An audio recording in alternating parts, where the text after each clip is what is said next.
to the Marketing Nomad Show, the fun pit stop for all things Instagram, where I also share my entrepreneurial journey, some of my lessons, wins, and challenges along the way, so it can inspire you to get started and grow on Instagram as well. Welcome to the Marketing Nomad Show, Mercedes. How are we doing today? I'm doing utterly fantastic. How are you? Awesome. I'm doing good too. So nice to meet you finally. I know that Mercedes and I have talked quite a bit. Mercedes, for those of you who are listening, is a spiritual mindset coach. So today we're going to kind of get to know a little bit about who she is, what she does, what exactly is a spiritual mindset coach. We're also going to figure out her own mindset struggles when she first started her business. Slowly, we're going to go and figure out 3 mistakes that her clients make, how to overcome them, and we're going to wrap this episode up with 3 actionable tips, all for you guys. Okay, are we ready? Let's get started. Mercedes, tell us a little bit about yourself. So, like you said, I am a spiritual mindset coach. Just to specify, I originally wanted to be just like a mindset coach, but felt the need to specify spiritual because so much spiritual things have happened around me, and I really practice spiritual hygiene as part of my my coaching programs. So it just really felt right for me to specify spiritual, and it's non-denominational. I come from a Christian background, but it's really non-denominational, and I work mostly in bringing people into alignment with their spirit, so that way they can better navigate the world. And I really got into mindset coaching. I used to want to be like a makeup artist actually, and I still love doing makeup, and it's still such a great thing. But the reason why I love doing makeup was not only to be creative, but I love the way that it lit people up when they would look at themselves and see a different version of themselves. And that was something that I loved doing. And I realized that with mindset coaching, it's kind of the same thing, the same satisfaction that I get out of it. And it's that, somebody looking themselves in the mirror and seeing a different reality, even though nothing maybe physically has changed, their entire mindset has shifted. And, they've had paradigm shifts, so they're able to take blockages out of, possibilities for them that they didn't see before. So I really work in spiritual mindset coaching because I do realize that, or at some point or another, I realized that the main thing that was keeping people from doing what they wanted to do, or the main reason why they were staying in situations that really hurt them, was because in their mind they thought that they had no other choice. They thought that there was nothing better for them, or they thought that they were only worth whatever it is that they were involved in. And so I did a lot of work to change my mindset, and it was all kind of triggered by the passing of my fiance. Actually, he was killed in a car accident, and then 4 months later my mom she passed away as well, all of a sudden. And so it really kind of forced me to transform. It was kind of like a do or die for myself and for my own mindset. I could either go down this path of very dark, dingy path of like just spreading negativity and allowing that to take over my mind, all of the things that are not in this world anymore. Or I had to switch my mindset completely and see life from a different perspective. And I'm very grateful that, that took a combination of me switching mindset, but also bringing myself into alignment with my spirit and understanding that, God has kept me on this earth for a reason. So what is it? And that has just catapulted me on this journey of being a spiritual mindset coach. So now I really work specifically with women, but of all anybody really who is looking for that shift, and they can't quite get there themselves, or they just need help diagnosing, and then also help with practical things. I'm also a very like A-type person, right? So I'm also very logical. I like doing things in the spirit, and I like doing things in the non-physical, but I'm also a very logical person. I need actionable steps, just like you. I need, what's the strategy here? How do I play this out? How does this work in like day-to-day life? What are the actionable things, tangible, physical things that I could do that helps me bring myself into alignment? And I just spent the past 2 years, actually 2.5 years, really going in on that and continue to grow on that. And it's just helped me so much with my business.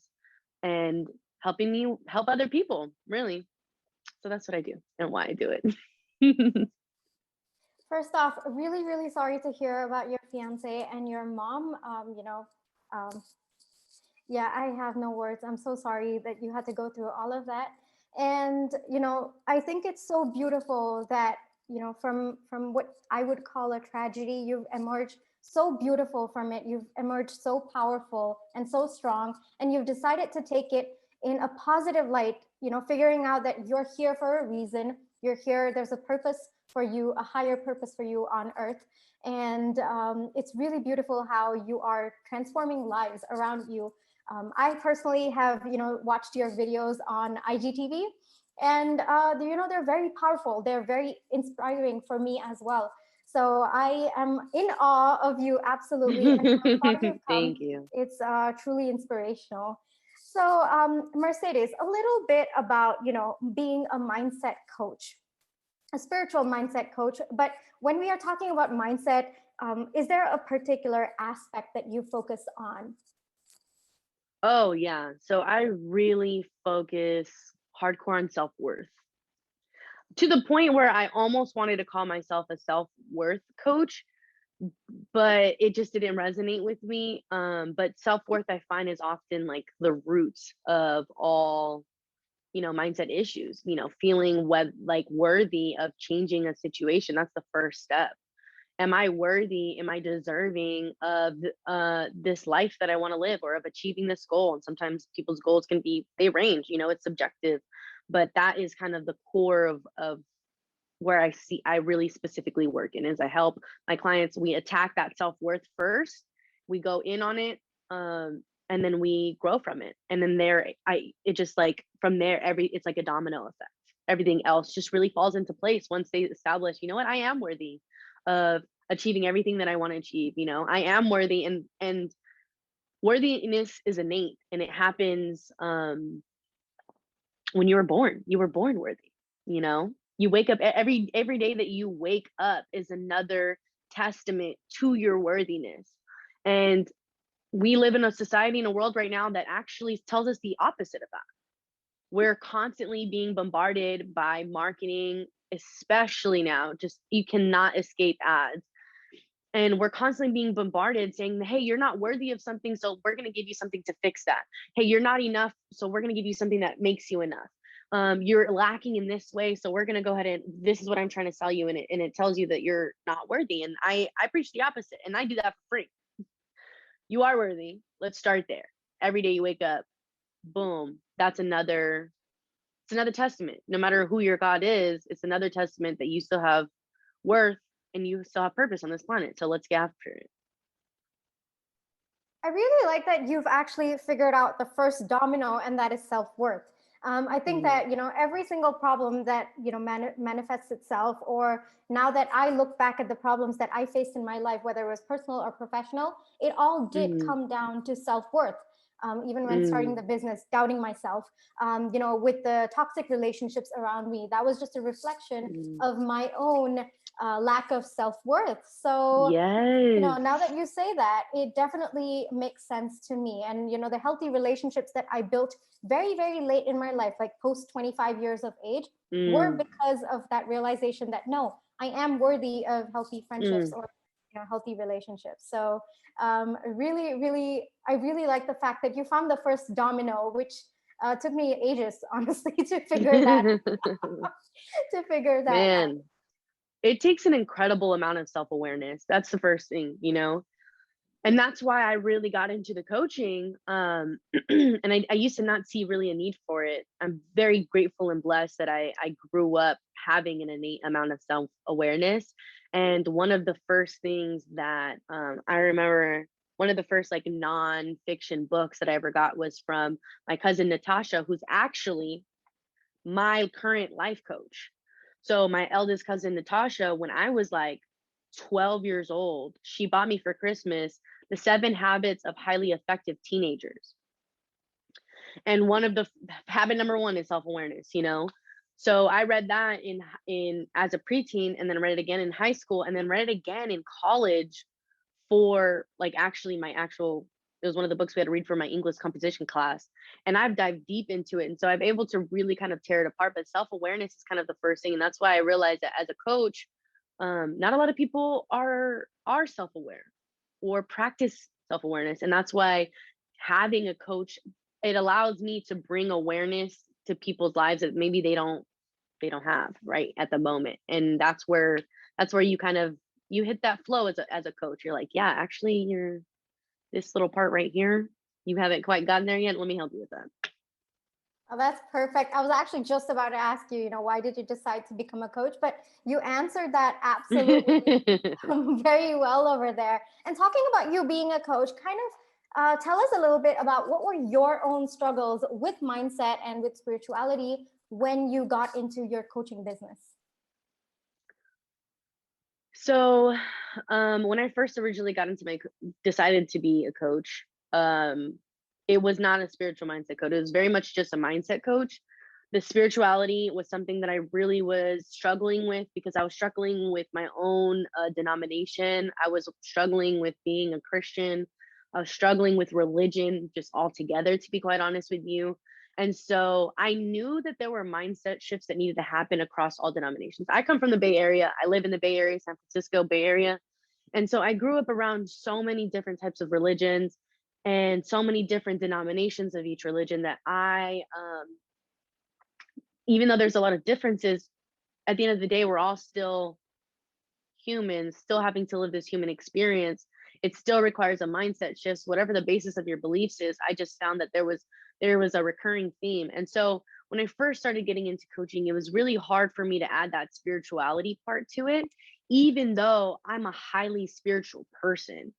And on top of that, I was also still, very much grieving and like just going back and forth with how I saw God and all of these different things.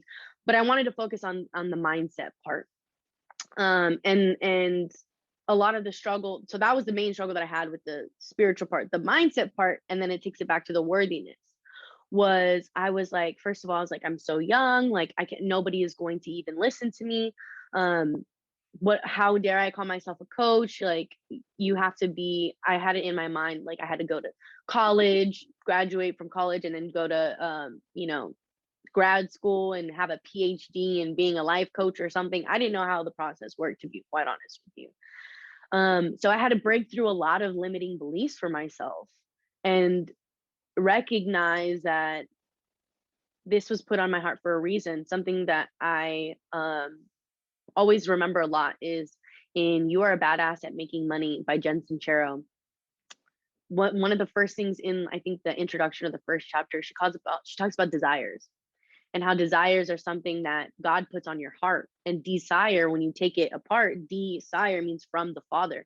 So I had to recognize spiritually, first of all, to bring myself into alignment and recognize that the desires that I now have on my heart are from God.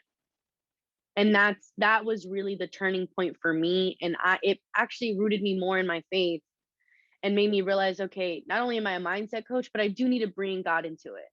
And I have so much respect for other people's religions that I wanted to be a spiritual mindset coach instead of very specifically like a Christian mindset coach. And that might evolve. I'm going to allow space for that. But right now, that's where I'm at. So that's how I kind of came to that conclusion. But I had to work through a lot of limiting beliefs. I honestly had to work through, I needed to be my own coach, and I think that that's kind of where you start, right? You're always your own first coach. You're always your own first client. And it's a beautiful thing. I love it. Yeah, that's absolutely true. You're always your own first coach. Definitely, I feel it with my own business as well. I am my Right. first client, and it's through the process of learning and implementing my own teachings that I realize, okay, I can now teach this to other people as well. And Right. talking And you about trial and error. Sorry, you that's trial and true. error too. So you learn all the bad ways not to do something. And that's what Exactly. people are paying for, is they're paying for your experience. They're paying That's for true. time. You That's spent true. time working on your business and on yourself. That's You true. spent time going through the ins and outs of it. And now someone's paying you because they don't want to take that time to do that. And Yes. that's the difference between trading time for money and then trading money for time. I'll trade Absolutely.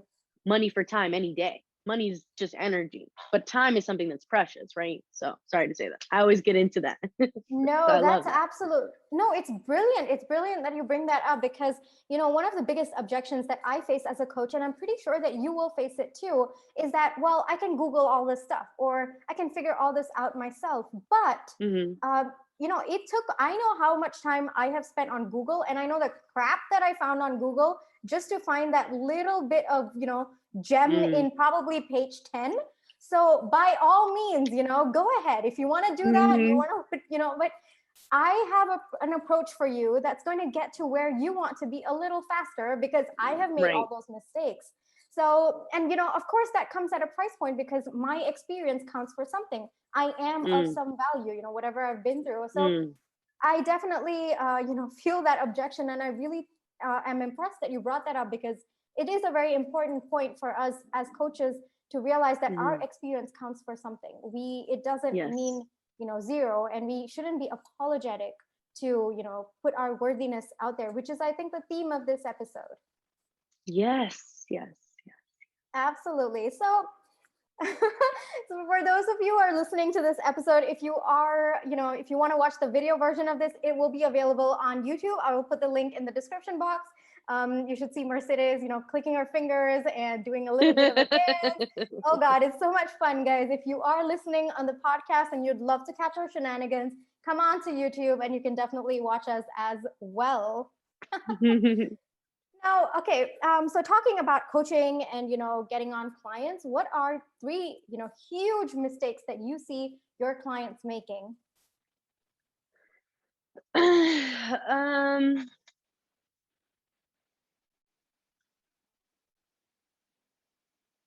it's funny you ask this because I think I don't want to say the word mistakes as in is like a bad thing or it's a negative thing or um they are things necessarily to avoid, but they just happen. We're humans and I've made the mistakes too. But something that I find that happens a lot with my clients is they're looking for answers externally. And that's kind of the struggle that I have as a coach too, is that balance between being an external validation and just having them being a guide for them to seek within. So that's the first thing that always is hard. That's kind of like that thing with when you have something on your heart that God has put on you to like accomplish and do something, and then you tell this person, and you tell this person, you tell this person, you tell this person. And really what you're doing is you're looking for the answer that you already know within. And so you keep going from person to person to person to person, telling them about your idea or telling them about whatever the situation is, and you're kind of just looking for the answer that you already know. You're looking for a specific answer, and so what you're doing is you're wasting your time, you're wasting their time, and you're seeking externally for something that is already within you. And so it's just kind of a big time waster, and it also kind of teaches you that you have to be validated in order to move on something. And that's a big mistake that I find because then it leaks into other parts of your life. Then it's not just what do I do about this situation? This guy texted me. It's what do I do about this situation with my business? What do I do about this? And that's a difference between talking to a mentor, talking to a coach, and having a specific problem and things like that, versus in your heart, hey, it's actually time for me to quit my job and move 100% into my business. But you're asking everybody else, hey, do you think this is a good idea? Hey, do you think this is a good idea? What's on your heart. You know what I'm saying? So that's number one, is seeking that external validation for something that it's already within you. And sorry. There we go.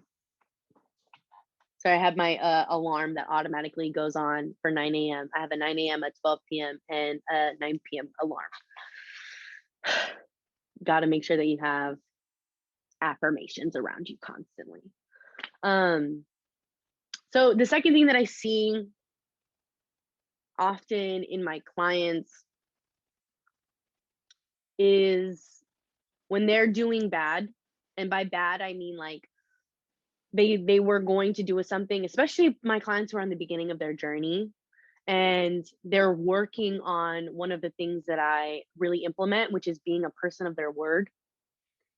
And so when they're really working on that aspect and then they do something that goes against what they said they were going to do, or they don't do something that they said that they were going to do, aka they're not being a person of their word, they shut off and they isolate, and they're like, you can't see me, you can't see me, and they're in this shame, they're playing the shame game, they're full of shame, and they're stepping away from what can actually help pull them out of that. And so the second thing I see a lot is that shame game, and not giving people themselves enough grace. So those two kind of go hand in hand, but those are the last two. Is they're seeking external validation, they're playing the shame game, and they're not giving themselves enough grace. We're on this earth, we're literally on a floating rock in the middle of space. Relax. Relax. Especially when you're at the beginning of your journey, give yourself some grace. Perfect doesn't exist. Imperfect action is all that it takes. And you know that, I mean, in your business, in a very analytical way too, I think sometimes we have this thing where we have to be perfect. Once we've determined something, we have to be perfect. And the second that we step away from that perfection, it means that we're not worth it. All of a sudden, we're questioning our worthiness again. All of a sudden, we're like freaking out, and we don't need to do that. Give yourself some grace, give yourself some room to mess up, and just bring yourself back. It's kind of like being on a bad diet and eating a cookie. You're not going to throw the whole, 3 weeks of work that you've done because you ate a cookie or you went something and did something outside of your diet. Just bring it back. It's one meal. It's one time. It's one thing. Bring yourself back and release that shame, because it's not yours. It's actually layers of programming that's been built upon you. You're holding the shame that other people have put on you that you don't need to hold. Come on, man. Because I'm getting in there. I'm like, no, what are you doing? No, I think it absolutely makes sense, especially when you talked about external validation. I definitely feel that even with me personally, when I first started out, I was seeking external validation until at one point, I was like, oh, F it, I'm going to, do it on my own, because not many people that I knew had done what I'd done. So it was Woo! a little There bit, you go.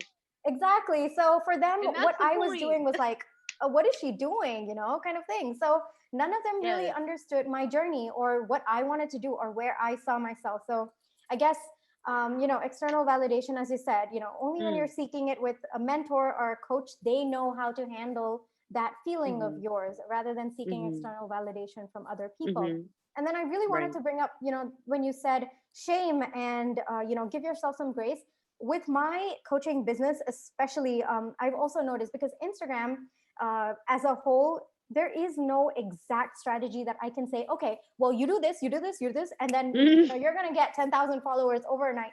It's not like that. Marketing as a Nope. whole, it's a process of trial and error. And I see so many of my tribe members and people that I meet on Instagram, when they text me in the DMs, they're like, okay, I tried this and it's not working and I'm feeling like demotivated. I'm never going to do this. This is never going to happen.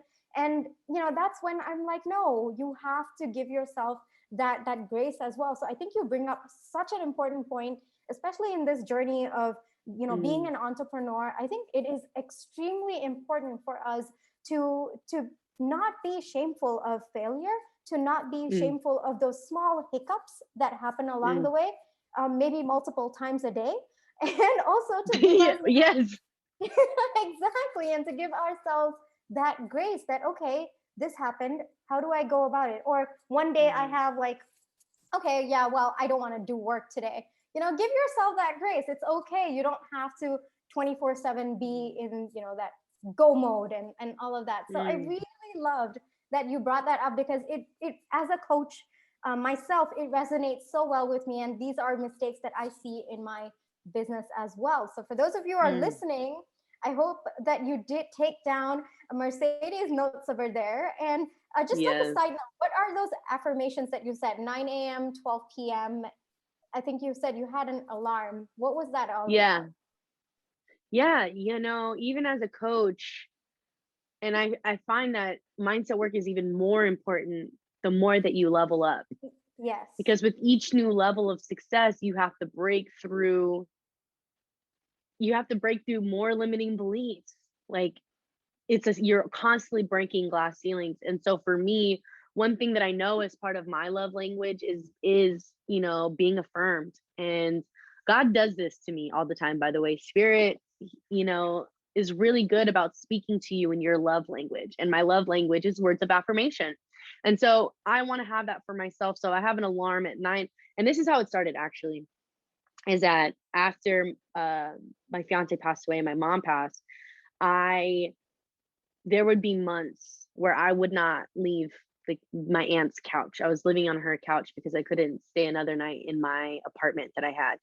And I was sleeping on her couch, and I would go days. It would be such a big deal for me to even take a shower. I would go days with just not moving from this couch.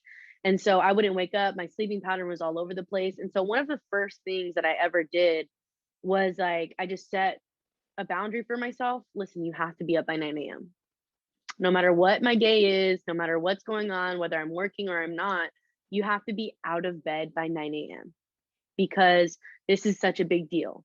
And then, so that was my first alarm. It was just a regular alarm, just 9 a.m. You need to get up, do something.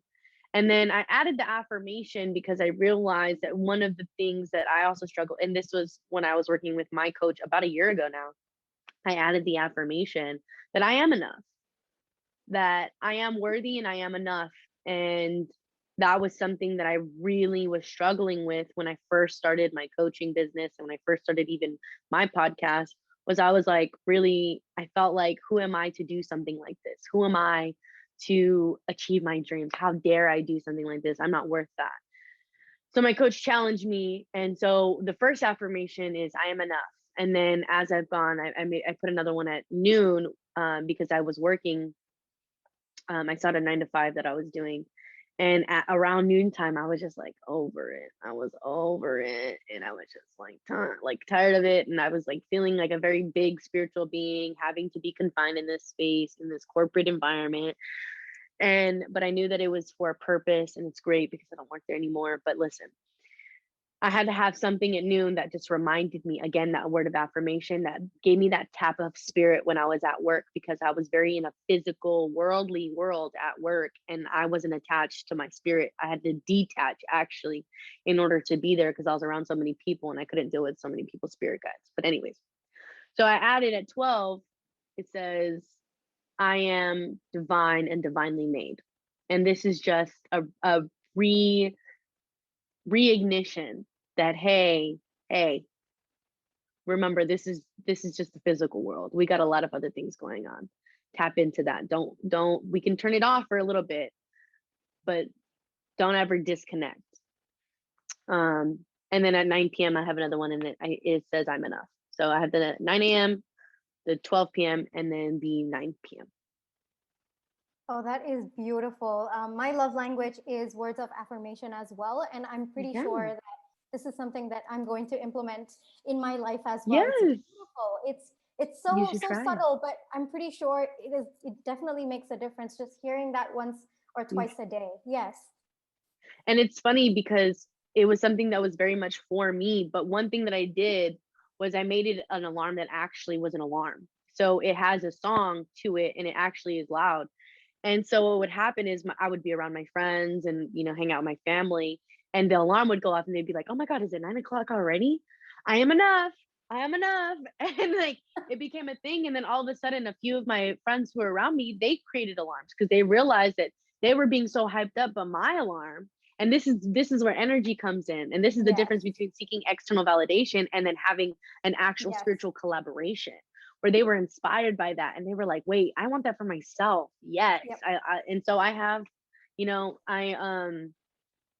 yeah, whenever I hang out with my friends, it's like all of our alarms go off at 9 o'clock, 9 a.m., 9 p.m. And it's like, love that for us. That's beautiful. That's so amazing. I'm definitely going to implement, and I hope you guys are whoever is listening. If this resonates with you, if you definitely need that extra push, every couple of hours during the day, then yes, absolutely, definitely take this this huge tip. I would say it's such a life-changing thing that I'm definitely going to implement as well. All right. So talking a little bit, about your clients and stuff like that, what is the transformation that you usually help them go through? Like, what is the end goal for your clients? Mm. Because I just want to, make the question a little bit more clear, because the process of mindset is a journey in itself. There's never going to Mhm. be an end. Basically, like once you've overcome one, there's always the next one to overcome. So, what is the end goal for your clients? So, yes, you're right. There is never like a definite, ending, but my main goal is to give my clients the tools to be able to do things on their own. I'm not, and while I'm here, I'm not a therapist. I'm not here to get money from you every year, year after year after year after year. And no, we're not doing that. We're going in, we're finding the root of the problem, we're attacking it together, and we're building emotional, spiritual, and physical systems in your life so that way you can understand what your triggers are. You can understand how you react to your triggers, and then you can change that behavior. And so my ultimate end goal is to give my clients the tools that they don't need me anymore. That's the goal. And with maybe they'll check in with me every time they want to level up in life, like, hey, I'm hitting it again, I'm hitting it again. But the goal is for them to have the tools, for me to give them the tools and implement those, for them to have systems that they don't have to do that. They can always fall back on their systems and be like, you know what? Hold on. Let me look at this situation. Let me analyze it. Let me contact my spirit. Let me bring myself into alignment. So as we go in life and we get that out of alignment, they're able to navigate themselves back. So that's really always my ultimate goal, is sharing with them the tools to do that. And it's very specific per person because it's subjective. Your triggers are subjective, your obstacles are subjective, your mindset is subjective. So that's it. It's just a customized toolkit per person I send them off with. Here you go. Oh, that's such a nice way of, telling that, you give them the tools so that they don't need you anymore, and they are Hmm. capable of handling their triggers by themselves. And if, any one Hmm. of my podcast listeners will want to reach out to you as a mindset coach, for themselves as a spiritual mindset coach, how do they reach you? So I'm on Instagram at Mercedes Blendzz with 2 Z's. And I'm also just my email, mercedesblendzz@gmail.com. But you can always book a consultation with me. There's a link in my bio on Instagram. Perfect. And you said you also have a podcast? I do have a podcast. It's coming to an end, but it's called Dual Reality Podcast because I'm actually having a bigger project that's coming up that I'm really excited about, and I'm doing an amazing collaboration. That's coming soon, but as of right now, I do have a podcast called Duo Reality Podcast, as in two podcasts, and I really, or two realities, and I really go in on my journey, kind of building the foundation of how I actually became a spiritual mindset coach and talking about navigating the world, between these two worlds, between the physical world and the spiritual world, and navigating life as a human being with adult responsibilities and having to pay bills, but also there's like a whole cosmic world going Okay, that's on. beautiful. Yeah. Amazing there. So, for those of you who are listening, I'm going to put all the related links in the description box. We are going to wrap up our episode right now. Mercedes, if you were to give 3 quick actionable tips to my podcast listeners, what would it be? First one, definitely those affirmations. Amazing thing. Set an alarm. Remind yourself that you are the baddest bee on the block. Number two is journal a lot. And if you don't journal, or if you don't like writing, just write a text message to yourself, write in your notes, or even start a video diary or an audio diary. But get whatever's in your mind out of your mind and into the physical reality, and it'll lose half of its size, I promise you. And you'll be able to analyze it from that situation. And three, get a coach. Get a coach, get a mentor. You see the best athletes, you see the wealthiest people, they have coaches. People with most success actually have coaches for every little thing in their life, because they're trading money for time. And even if you don't have a lot of money, I promise you, coach is worth it. That's it. Those are 3 amazing tips. I'm pretty sure my podcast listeners have a lot to implement from today's episode. Thank you so much, Mercedes, for taking the time to come onto my podcast and then helping me and my listeners with our own spiritual mindset. So thank you so much Yes. for that. Thank you for having me. All right, guys, if you are listening up until here, thank you so much for tuning in. I will be back with another podcast episode after 2 days, guys. Bye-bye.